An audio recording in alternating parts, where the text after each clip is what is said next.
Hello, I'm Hal Ottaway with the Wichita Postcard Club, and it's time once again for another postcard of the week. And this week, I'm anxious to show you another card that I bought at the recent Wichita Postcard Club show, our 46th annual show. This one I bought from Jim Taylor from Neosho, Missouri. He's set up just inside the room where all the dealers are. But this is a patriotic World War I postcard that shows the interior or a little area of the interior of the big Union Station in St. Louis, Missouri. I want you to just take a look at this. It's full of patriotism, flags waving, at least a couple, and then the stars, 48 stars by then. And over to the right edge, is a big U.S. Marine flag. And I'm just guessing that there may have been one for the Army and Navy, Coast Guard perhaps, in other parts of this scene, had we moved the camera back, so to speak. It says it's from the RailRoad YMCA information booth at the Union Station in St. Louis.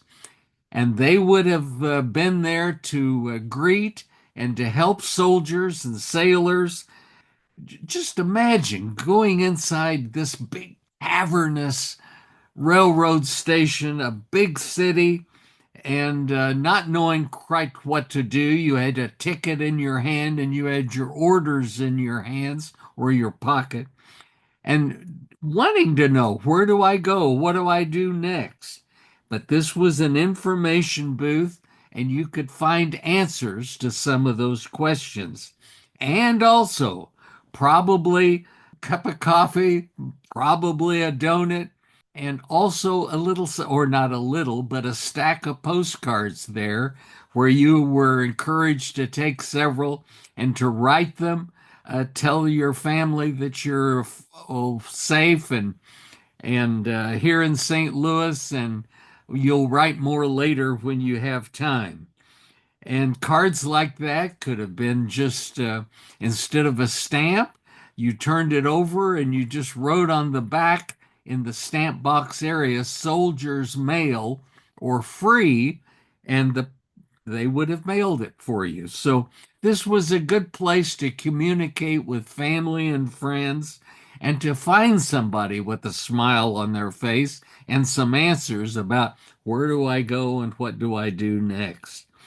My friend suggested I look closely at all of these people here, and you see two ladies, kind of one on the left and one on the right, and they have kind of a gray long dress uniform.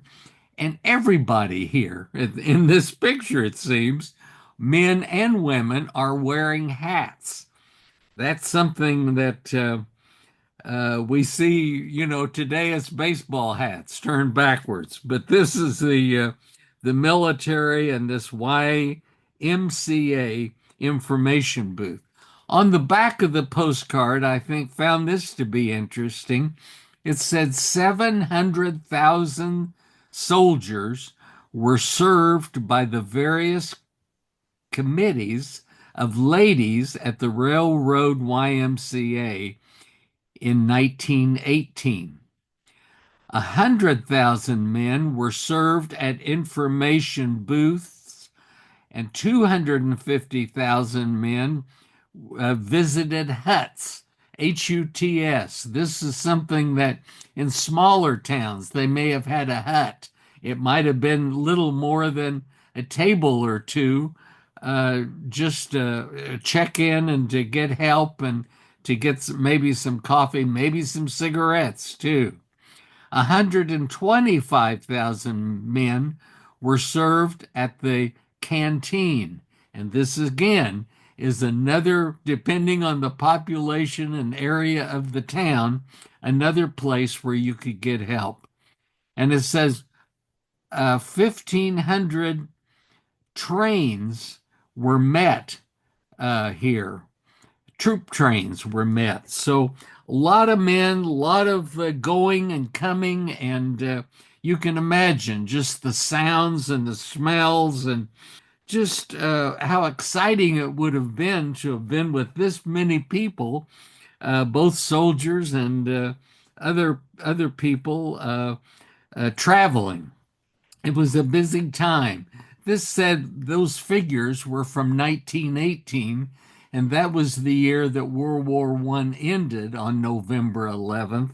But there was still, for the next year or so, several years, there was still lots of coming and going and returning from Europe, and just a lot of activity and the need for the Railroad YMCA. And they had these booths all over the country, as I've indicated here. And it's just a real neat opening, like taking a opening the peak hole, so to speak, and looking back in time and seeing how this was there in good old St. Louis. Well, glad to have the postcard to add to my collection, and hope you've enjoyed seeing and learning a little bit about it. And we'll be here again next week, so look in for us then. Thank you very much. Bye bye.